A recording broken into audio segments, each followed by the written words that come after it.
All right, we are back. It is later than normal when we're recording this, so if we fall asleep, any of us, forgive us. But we're doing the pod. We're not missing any. We're not like the other channels. We can't afford to miss pods because we can't afford to let you guys down. Here we are. We do have a special guest, though. I'm Isaiah, Duval's finest. We got our special guest today, Brett, with the Last Fins pod. Go ahead and introduce yourself, man. Tell us how you're doing. Doing good, guys. Thanks. Said co-host of the List Fins pod, which is funny. We actually the whole reason we got that name is my one buddy made a list of Tua haters because he's like a big Tua stan, and he had me tweet it out. And we actually went viral with the list. It ended up on Barstool. It went on ESPN a couple years ago. So we used that as the name.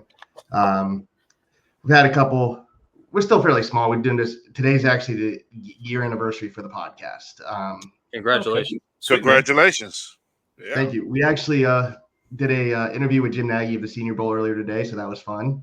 That's nice. on our social media. So it's been an interesting year, but we're looking to do a lot of cool things this year. So thank you. Looking forward to the season. Looking forward to talking more content creators from around the NFL too.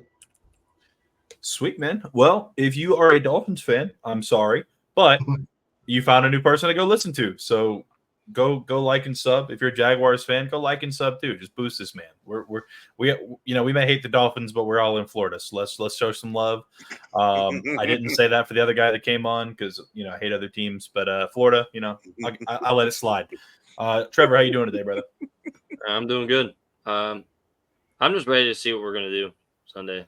I'm ready. I'm ready to see Tua turn the ball over. I'm ready. I'm just ready for so many things. I can't pinpoint it all.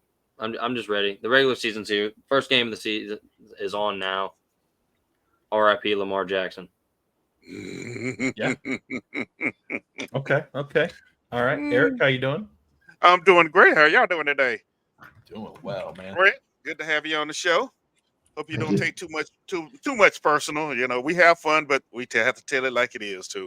The way we see it. I'll return the favor. You say Tua turned the ball over, but as our Twitter admin pointed out, and we do have a graphic to show it. Oh Lord, nothing going on here. And he has a graphic out there that shows that Trevor Lawrence has almost identical stats to Daniel Jones. So here we go with that crap again. Oh, I'm ready for you on that one. Hey, Isaiah, are we gonna have to put the banner up for him already? I'm just gonna say that the point with that is it's to have fun, but it is perception reality to just show that the game is not played on paper. But I'm a firm believer that while stats tell a part of the story, you can manipulate stats to tell whatever. Of course you can. Want. And I'm not like that. I was just having a little fun because you're gonna say you're gonna come at my quarterback. I'm gonna come back. Yeah, it's fun. The answer is fun. Yeah. Now we have a lot of fun on this podcast. We throw shots, but we have a good time doing it.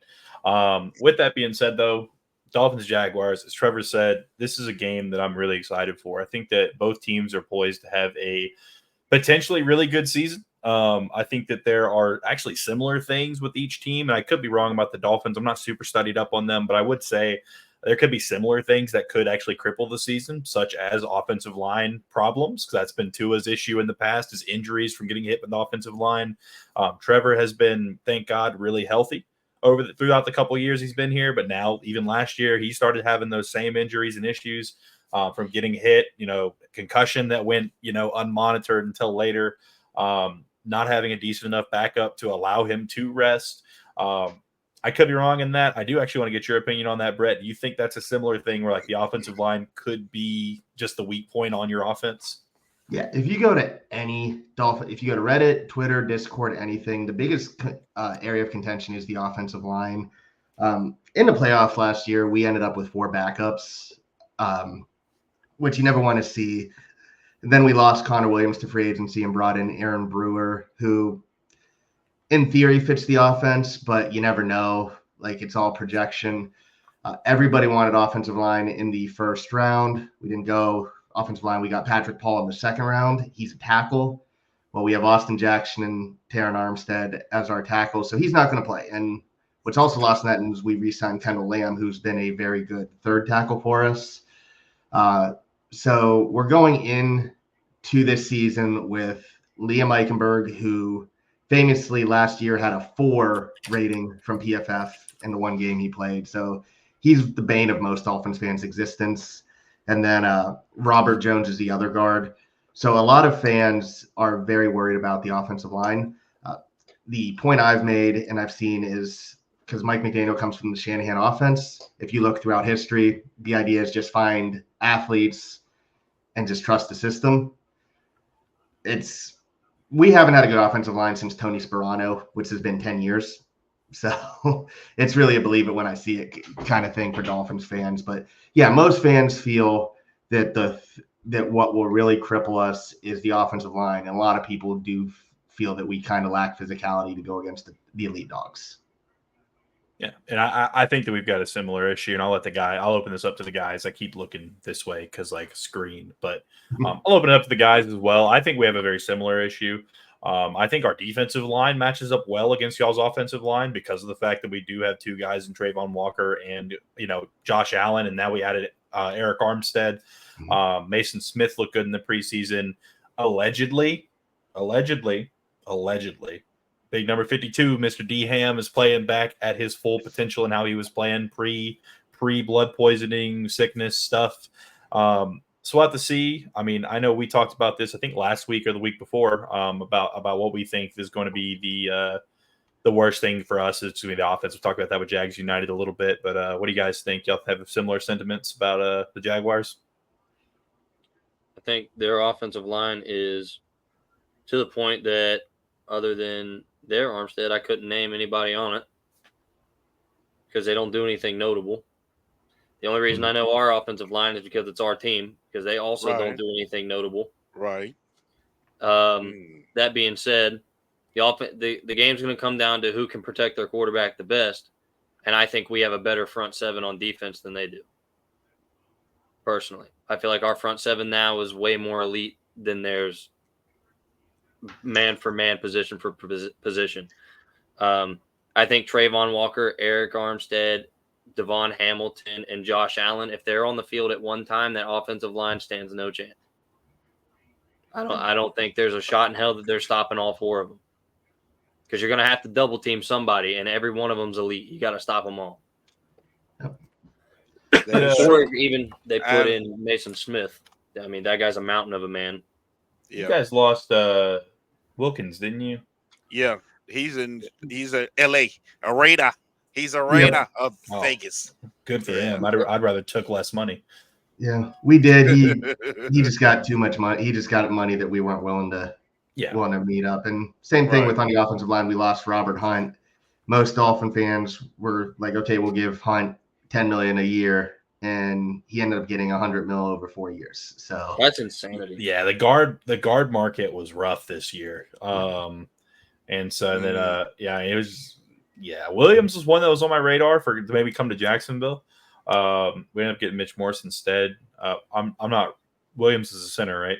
Yep. Oh my goodness, dude, my brain is all over the place. I've been forcing myself to stay up late for this new shift that I'm not going to have anymore starting next week. But Williams was one that was on my radar. I did want Mitch Morse more, but he was one that was like right behind him there. And then also the guy from Denver that ended up going to Tennessee, Cushenberry. He was also on my radar. But man, it's tough. You guys, we didn't lose anybody, unfortunately. Because I think that would have forced us to try and look for some better players. But yeah. You know what? I think it's our offensive line. Will our defensive line be physical? Because I went back and watched some games from Miami played last year, and Miami struggled against physical teams, big physical, fast teams. They really did.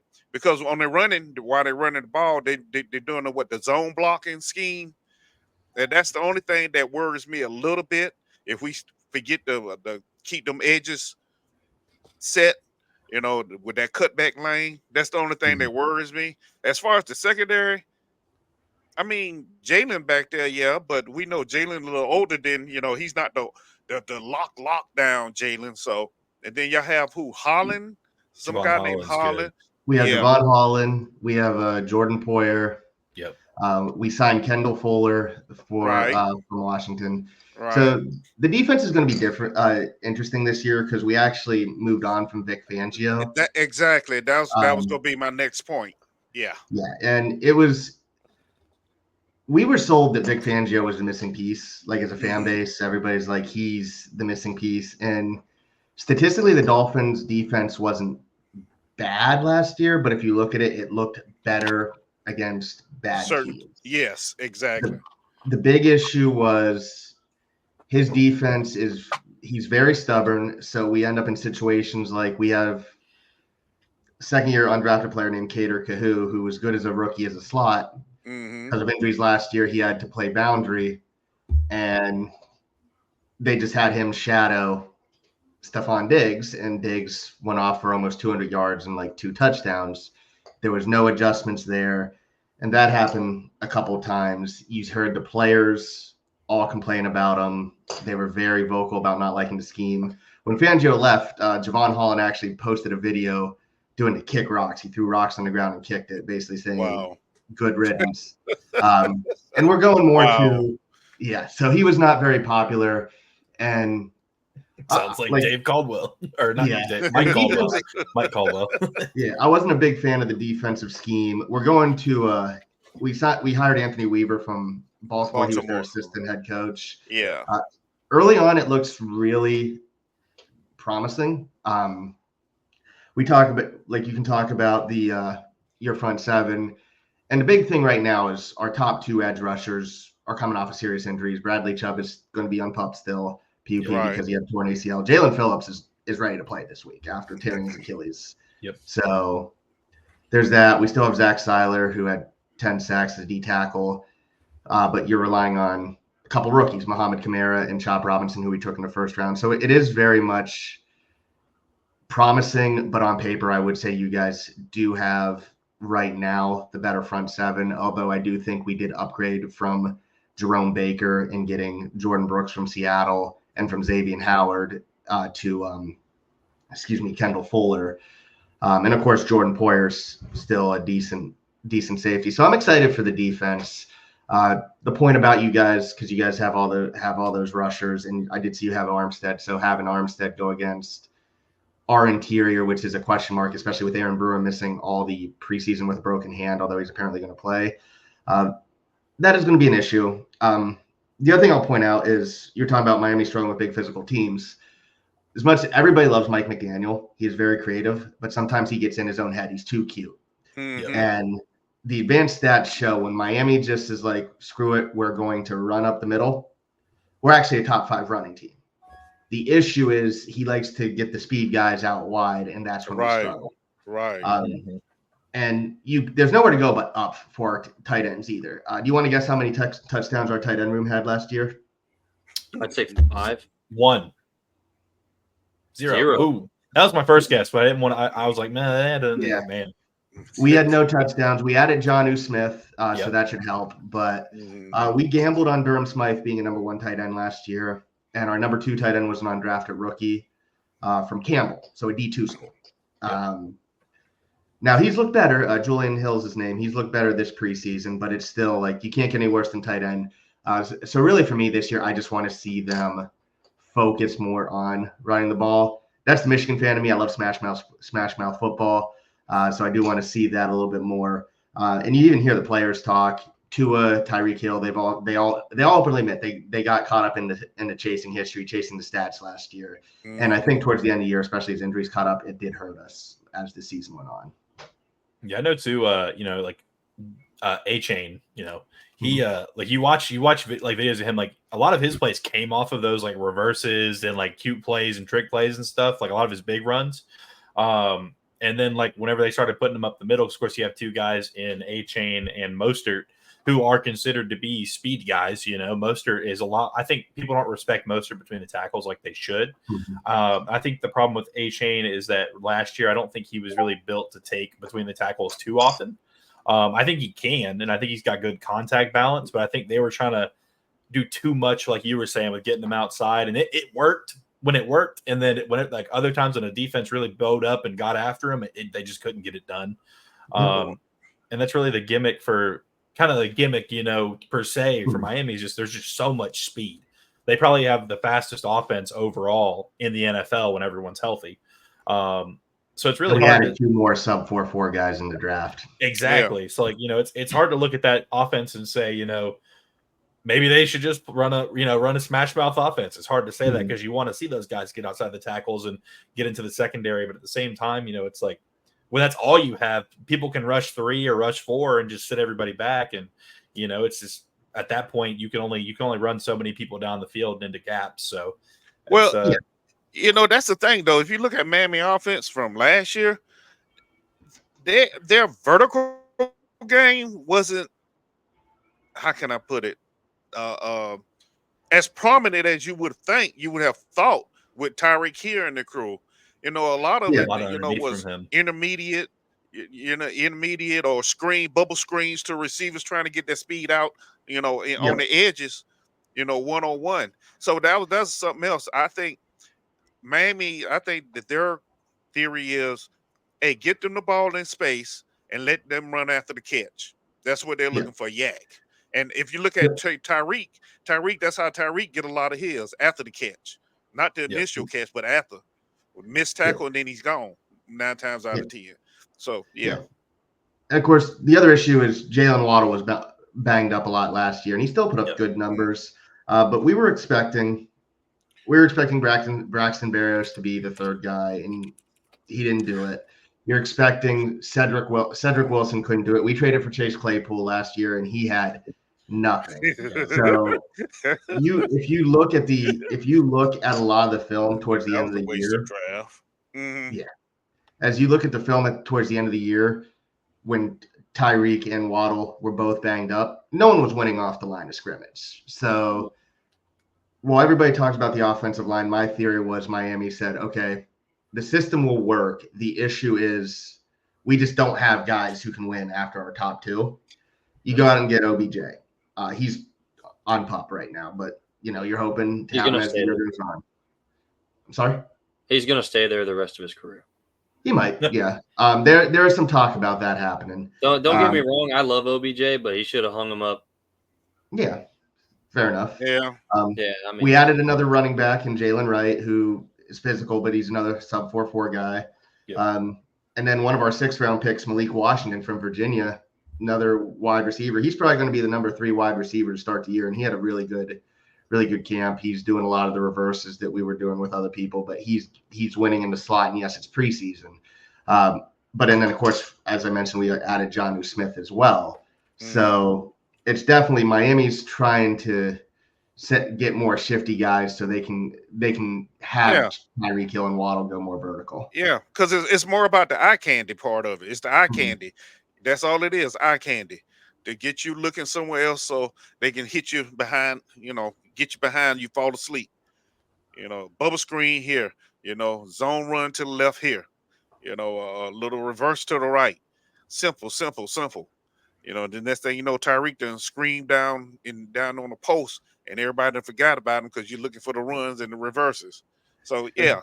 In my That's opinion, why you have to stay awake. The games that they took over was when they were taking advantage of subpar secondaries. Because most of the time when they went up against the physical defense that had a secondary with any common sense, they weren't doing that shit. Right, exactly. Yeah. They were still productive. Don't get me wrong. Like, Miami's going to be productive. Okay, it's just their level of success is going to determine on how smart their secondaries are and how smart the defensive coordinator they're facing is. Because if the defensive coordinator has any common sense, listen, you double shade Tyreek, Jalen, same thing. You got 2 safeties. Just shade over on both of them. Make sure that they're available for the help over the top, and they don't have anybody else that's really going to cut the shit out of you.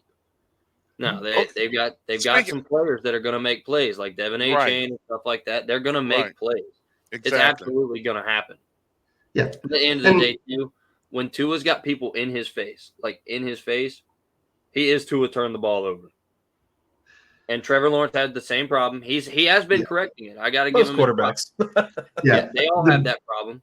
The bigger issue for Tua is that the offense is so based on timing and he does do that. Like, Tua falls in love with falls in love with the big play. And a big thing he's got to learn is there's no such thing as a 14-point play. Right. So he does have that situation occasionally. And Mike McDaniel, for as good of a play caller as he is, same issue. There are times where it's like, just get the 5 yards, and sometimes it's just going deep. No Dolphins fan wants to talk about the Titans Monday Night Football game. To all of us, it didn't happen. But there were 4 plays. There were 4 drives where we were inside the 10 and we didn't run the ball. And we didn't get a single touchdown. And that's on coaching. And that's where it's like I want to see them get a little more balanced because, like I said, and the advanced stats show it. When Miami's balanced, they do have the people, but they gotta bring it in. The bigger issue for Tua, though, is because the offense is so much based on timing that if one person gets taken off or gets bumped, it's done. Yep. So then you'll see like the final week of the season against Buffalo, Chase Claypool ran a horrible route and it shows up on film, but in live game action, it just looks like Tua threw it right to a cornerback. And so I'm not deflecting blame from Tua there because I actually think way too much of the Dolphins passing offense is based off of timing, but the interceptions, when Tua throws interceptions, they look ugly, and that's because of what the offense requires. So did Trevor. Trevor's looked terrible. Yeah. When he does decide to fuck around and throw one, 9 out of 10 times it's going to look egregiously bad. Yeah. But I will say that we had receivers just kind of like freestyling, doing whatever the hell they wanted. Yeah, similar problem. What they're supposed to. Yeah. Similar problem, yeah. So, like, I'll say that I think I just want to come out and say this real quick is, like, I think what's going to give Jacksonville an edge in this game, because I'll go ahead and say, like, I know this will eventually be a topic at some point, so I'll go ahead and, like, I guess we can kind of usher that way. Well, go ahead. You just started it. You know, hey, I think Jacksonville takes this one. And the reason I think we take this one is because throughout the preseason, I know it's preseason, okay, but preseason counts. I said this on the AFC South show. I'll say it again here. If preseason wasn't important and it had no meaningful stats or anything to watch for, it wouldn't take place. All right. So that being said, Trevor Lawrence was an assassin. Like he was. I don't know about that. I mean, Chicago and like there's some teams that play every year and they don't matter. So I don't know. I'm just kidding. I'm sorry. I'm being an asshole. It's okay. No, it's okay. I'm trying to figure out where he was going with that. Yeah, you know, I'm just saying like Chicago plays 17 games a year. Panthers play 17 games a year, and they don't mean anything. I'm just saying, you know. Right.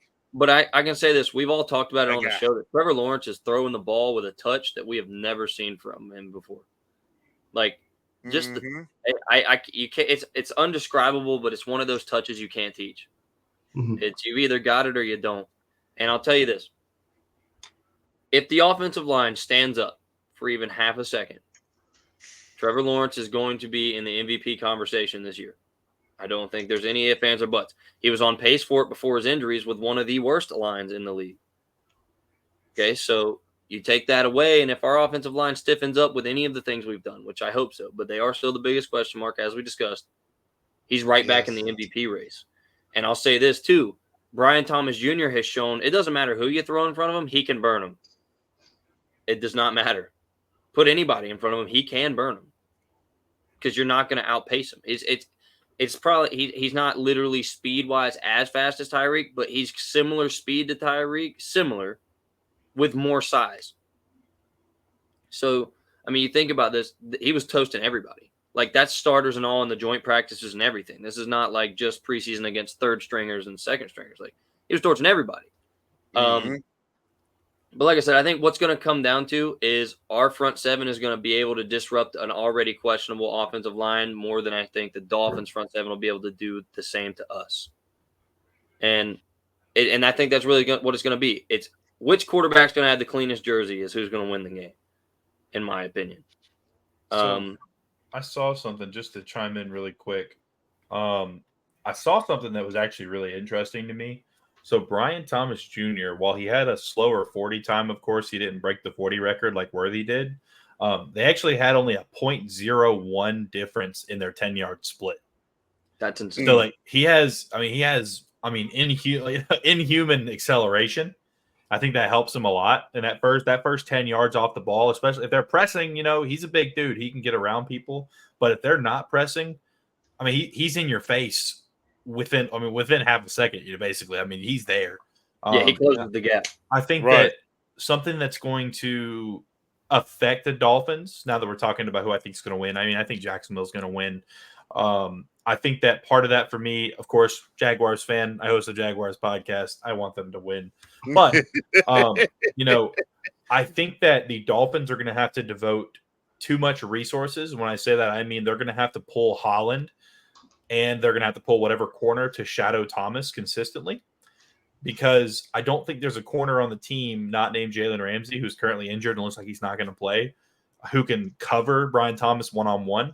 And Holland is a fast, rangy safety I like Holland. Holland's a top safety in the league. I don't care who you are, what you're talking about. Javon Holland is an elite safety in the football league.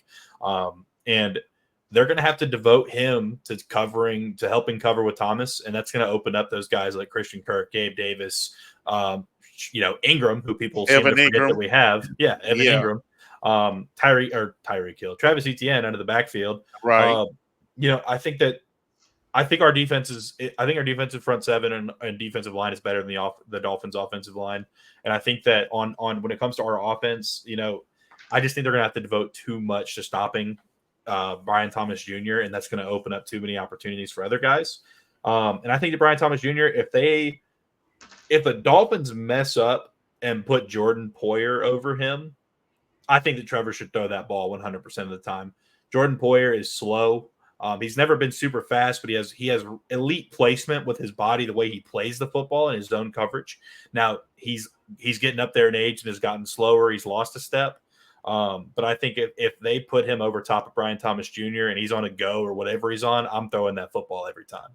Because he's just going to outpace him at the end. Yeah. I just not run him. What would you? I'll put it this way: Trevor's got a cannon. Okay, that's undeniable. Trevor has an absolute cannon, and he can't outthrow him. I mean, he tried. He tried to overthrow him, and he ran under the ball. Oh, wow. Okay. Yeah, they were talking about it in the first couple weeks of training camp. Like, he was trying to overthrow him, just trying to outthrow him, and he kept running under the ball. Well, I say we're going to win it, and it's going to be our special teams. That's all I'm going to say. Okay. I thought about the other part of it. It's going to be our special teams.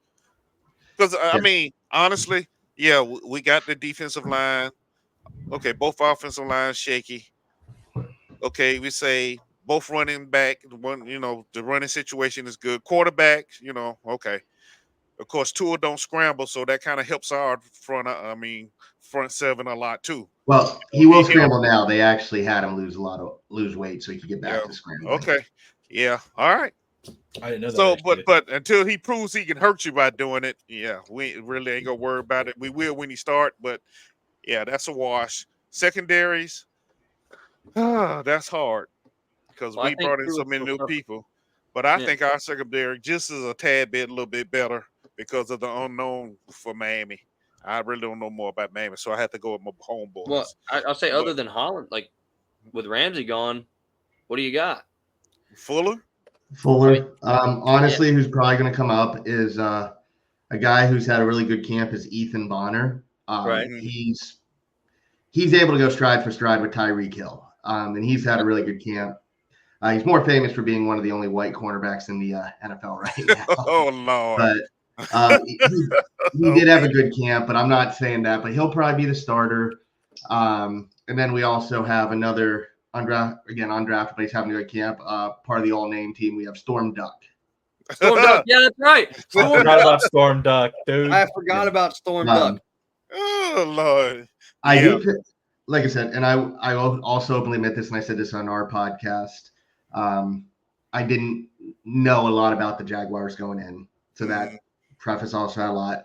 I will say this as well. I did pick Miami to win because, and you guys make good points. I will say this. Having had Gabe Davis on fantasy, if you're relying on Gabe Davis, he's a week-to-week player. He will look like he is ready to break out. He will have, against Pittsburgh, I think it was 2 years ago, he had like 2 catches for almost 200 yards and 2 touchdowns. He had like a 98-yard touchdown, and then the next week, nothing. So, honestly, and a lot of Dolphins fans like Brian Thomas Jr. in the draft.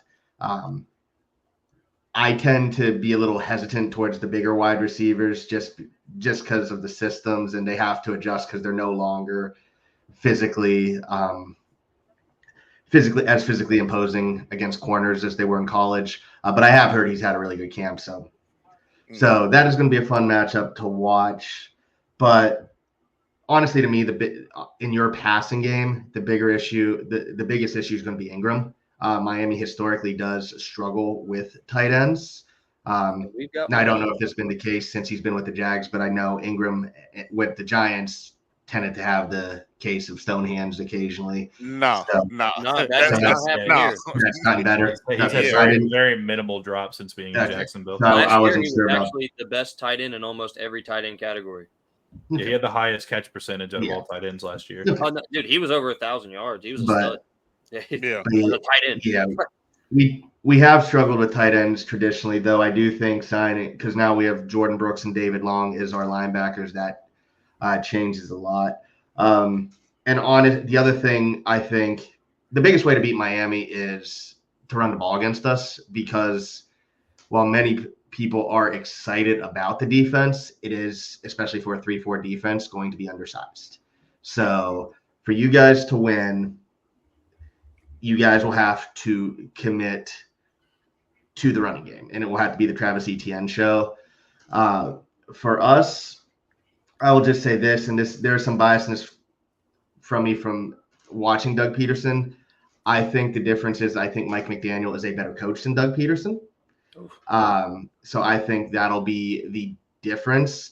Yes, Mike McDaniel can get a little frustrating with falling in love with the deep ball and going away from the run game, but he usually does really well with play calling start. And we're a fast starting team. We actually, I believe, have the second longest streak for winning week 1 games. So in the NFL, it's only 3 years in a row, but still, it's a streak. Yeah, I just like how the team is. Yeah, the other issue, of course, is there were a lot of players on our injury list. I think you guys only had one. Now, granted, he practiced today too.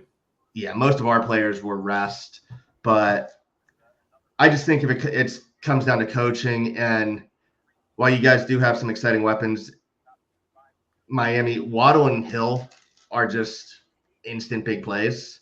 And the impression I get, and feel free to correct me if I'm wrong, it just still feels like until Jacksonville proves it in a game, it's where Miami used to be, where it is going to be a bit more of a struggle to get the consistent touchdowns, where Miami, it's just one play, and Miami has shown that they can make it a game and out of nowhere. So no, you're right. It's really, for me, I have to see more of Jacksonville to really get a good feel, but just from the little I saw last year, and it's year to year, different team this year, but I just think Miami, just the weapons and the coaching make a difference. Now, I will say, and this is completely off topic, but I will get back to the topic. 2 players I will always support no matter who they play for, no matter what they do. Storm Duck and Smoke Monday, because those names are awesome. But yeah, dude. All right. Going back to what we were talking about. All right. So yeah, I will say, I have a little bit of a hot take for this one. And I think that I like that you brought up Travis Etienne, because that actually leads me to my hot take. I actually think Travis Etienne will have over 100 yards receiving this game. And I think that Tank Bigsby will have over 100 yards rushing this game. I think that Tank Bigsby will be our leading rusher. I think that it showed in the preseason that while Etienne could get it going, I think that Bigsby was doing better with the whole yards after contact. He was getting touched in the backfield every play. But I think I think the Dolphins is a stage for Tank Bigsby to show up and show out in this game up the middle, because he is a strong runner. And I think that Etienne's going to struggle with dudes like Jordan Brooks and David Long, who are rangy athletic linebackers who can meet you with the speed. I think Tank Bigsby is going to have the opportunity to play really well in this game, and they're going to try and get Etienne out wide and making plays outside of outside the tackles. But yeah, I mean, I think that you make a good point, of course, about Brian Thomas Jr. being a larger receiver. I think the difference is, of course, too, in my opinion, Of course, Brian Thomas Jr. is looked at as the go ball guy. I think that throughout the preseason, and like Ocho Cinco said this, and I think Ocho Cinco is a pretty good meter for how good a receiver is. I mean, he called him unstoppable, unguardable. I think a big thing about that though is that he highlights is that the perception was go ball guy, and he has shown consistently in the preseason he can run anything on the route tree. And I think that is something that I don't think that's something that necessarily is like the reason he's going to do well. I think the reason he'll do well because of that. I don't think Miami and NFL defenses understand that he can run every route yet based off of his limited preseason production. I think that's going to hurt him. I think he's going to hit him in the intermediate and the under game a little bit more than expected. And I think they're going to be playing a little bit of some press bail, expecting him to go deep. And when he cuts it over the middle, it's going to hurt him. But I think you're absolutely right, though. I think that the guy to really watch out for, it's going to hurt y'all the most, is Evan Ingram. And honestly, until we show otherwise, the easiest way to beat us is to run the ball. So I'm 100% on the same page with you there. I think the good thing about Miami is that we match up well because we have similar weaknesses and similar strengths. Of course, we don't have the elite speed like you guys do at every position. We do have good speed at wide receiver, and we have solid speed at running back and size. But like you guys, of course, have the elite speed, on lock 100% no matter who you're going against. But I think we have similar. Offensive line is questionable. Run game is questionable on the defense where we've been run up the middle all the time. I think that it's going to match up really well. But I think you make good points, though, and I can see it really going either way.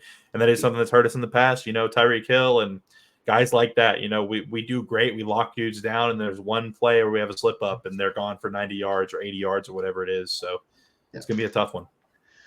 The one thing I am interested to see with us and see it in action. And again, I'll just say, like I said, I'm a Michigan fan, and Michigan has lived off of getting Baltimore assistants to be defensive coordinators.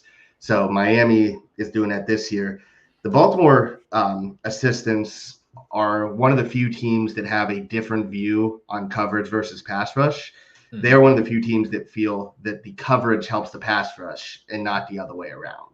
So you're going to see a lot more disguises in the back end and the back seven than I think you're expecting. I will say this too.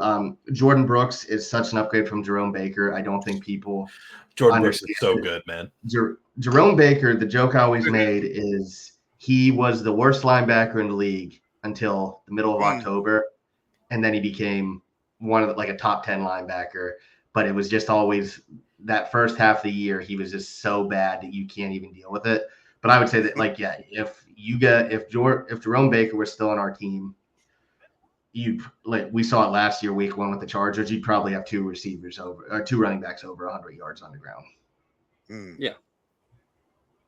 Yeah, it'll be interesting to see. I know, again, that Jordan Brooks, he's good, man. I like Jordan Brooks a lot. And David Long, he played for the Titans for a while, didn't he?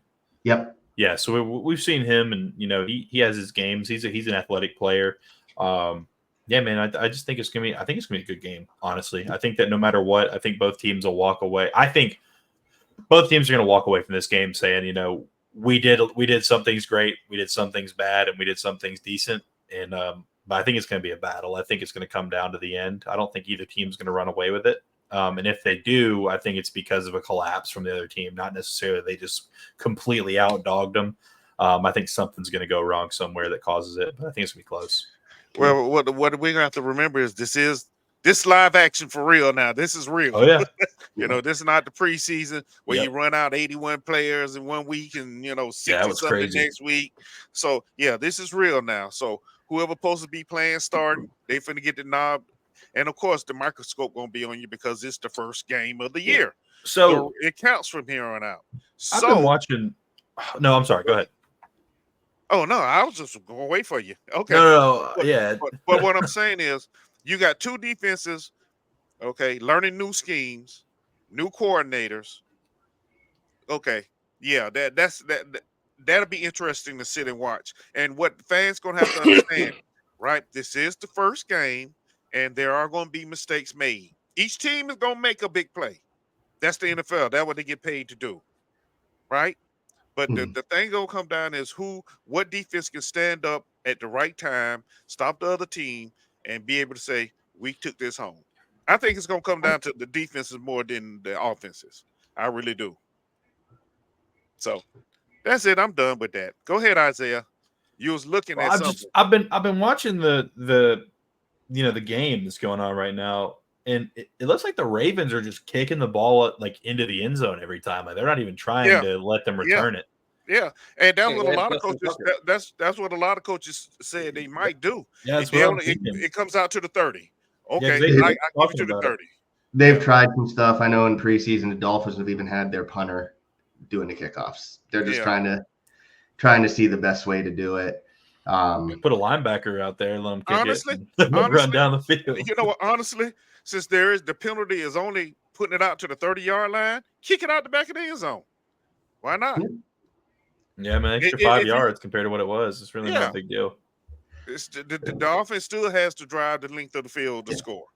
I mean, it doesn't matter. Like the Dolphins have one of the worst special teams in the NFL.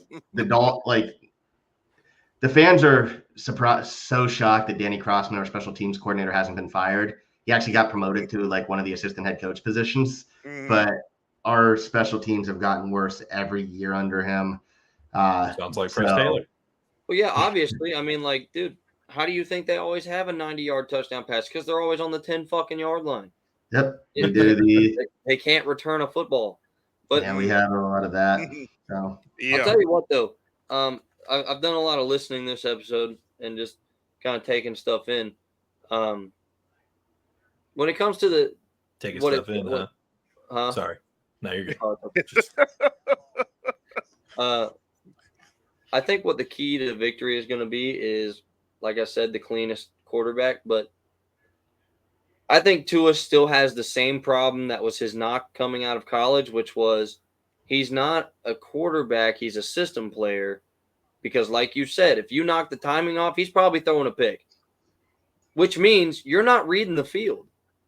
You're not taking and making reads. You're just expecting a guy to be there. And if he's not, oh, well, shit, my bad. He's not there. And I'll tell you what, when Trevor did it, hold on 1 second, guys. I gotta take this. I'm sorry. It's all right. Work. You know what? But that was actually one of my notes I put down. Get him off that first read. Get Tua off that first read. And some crazy things are happening. I will say this: when yes, Tua is a system quarterback, but when you're that good, you become the system. And but he has. Let's see, that's the thing. He hasn't become the system yet. We can say the same thing about Trevor, even though we see it coming. He's not the system yet. Gentlemen, I have to go to work. I will. I will talk to you guys later. Yeah, it's one of the perks of working a government job. You have to go. Yeah. All right, bro. Good enough government work. Have a good night, buddy. Be safe. Oh yeah. But I want to say real quick though, if Trevor can read those disguises, which I know he's very capable of, he's made a lot of strides in that area. It really will come down to the best offensive line. For you guys, it's going to come down to whether Tua is ready to start making reads versus just making guesses. But thanks for coming on, though, man. And I'll talk to you guys later. All right, bro. Have a good night. Yeah, be safe. In defense of Tua, I will say he has shown he absolutely can make those other reads. The issue is the system just became too reliant on that. And it's fine when you have Tyreek and you have Waddle, who I don't think people realize how good Jalen Waddle actually is. He's just been banged up over the years. Yeah, he has, but he's also beside Tyreek Hill. But not many receivers start their careers with 3 straight 1,000-yard seasons. So he's been pretty good himself. But like you say, he's been banged up. But the system is just so reliant. You got to be a smart receiver. You got to be a smart quarterback, and that's the thing. You got to see. It's the thing. It's apples to oranges, but it's something you heard in New England for so long. The receiver and the quarterback have to see the same thing. Right.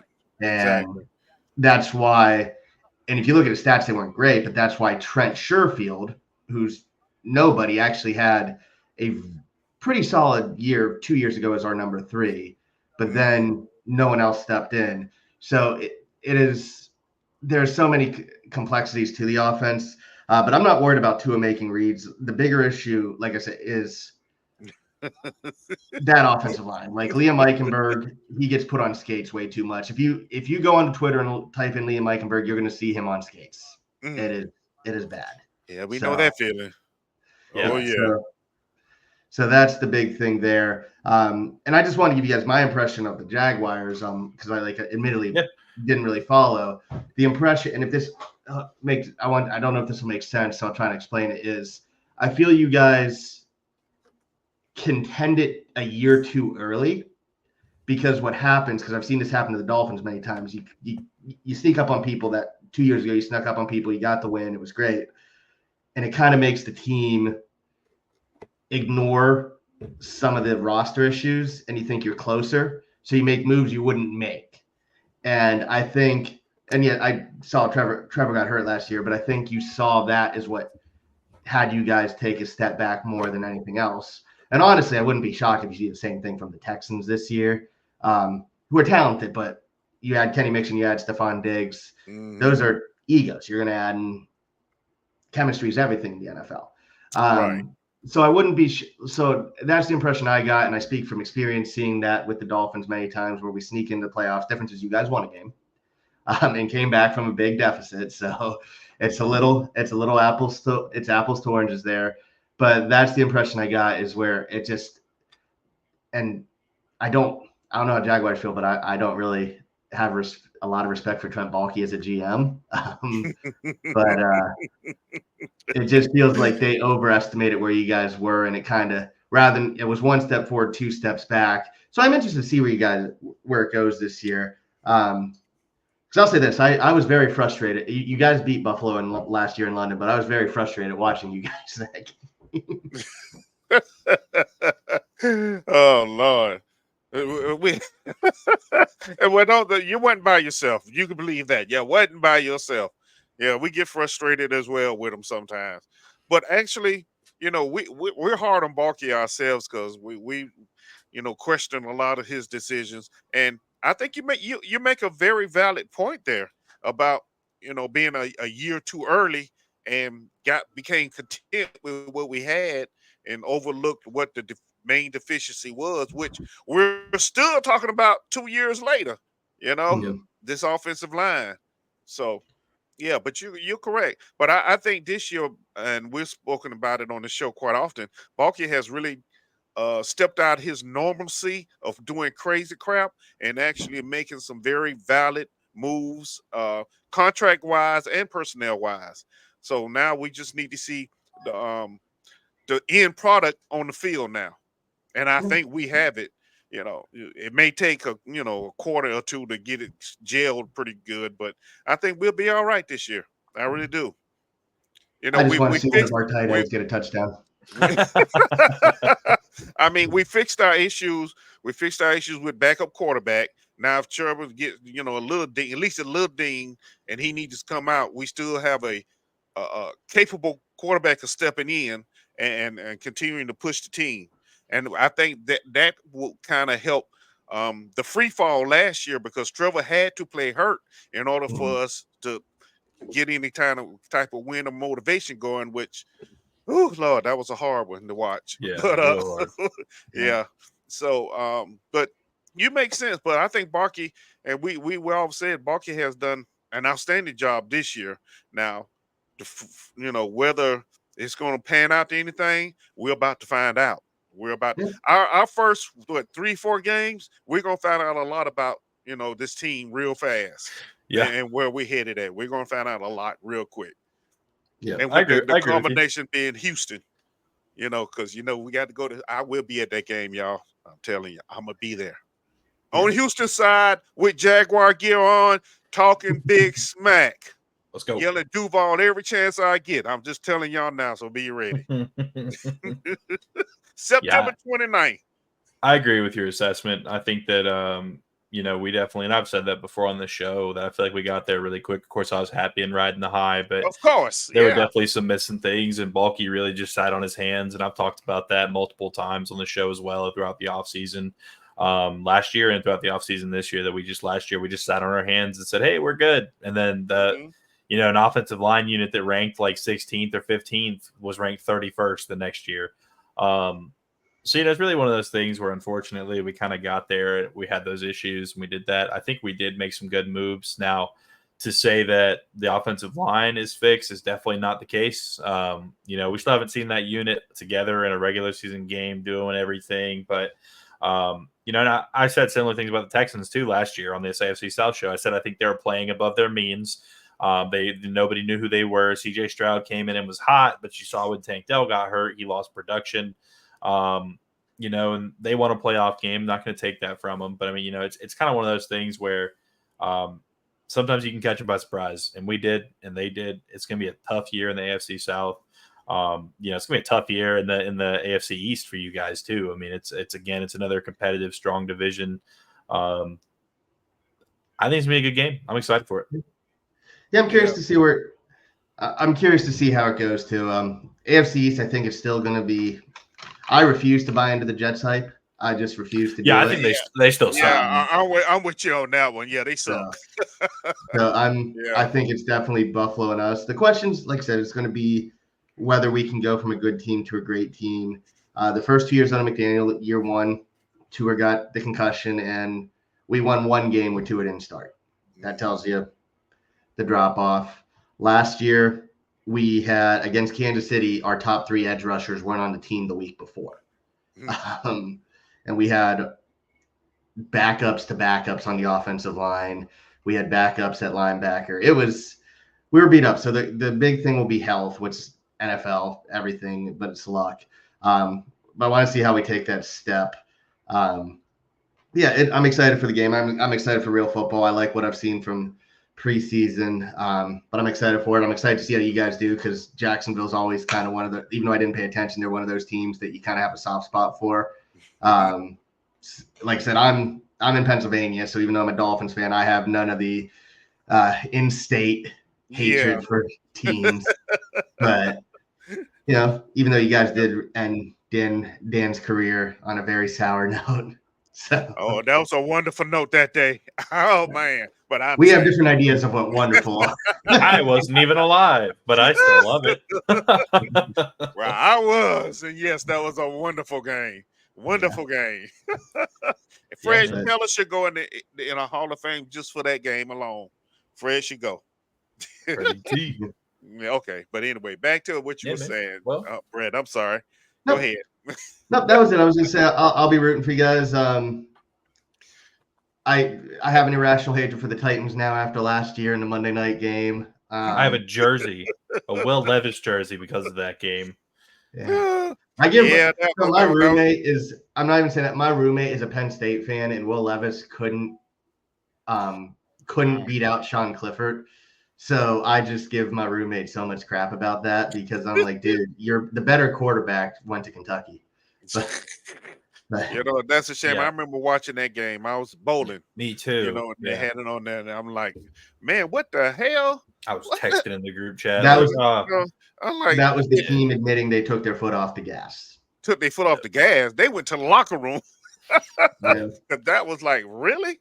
That's what y'all doing now? 13-point lead in 5 minutes. Yeah. So. Yeah, because I had bet that I would buy a Will Levis jersey if they won that game because I had absolutely zero faith in them winning it. Y'all were up by 13, 5 minutes. I'm texting, F you, blah blah blah. I won, and then that happened, and I'm like, F me, blah blah blah. It's just it turned like I said, if you talk to any Dolphins fan, most of them will say that game that game doesn't exist, didn't happen. Yeah.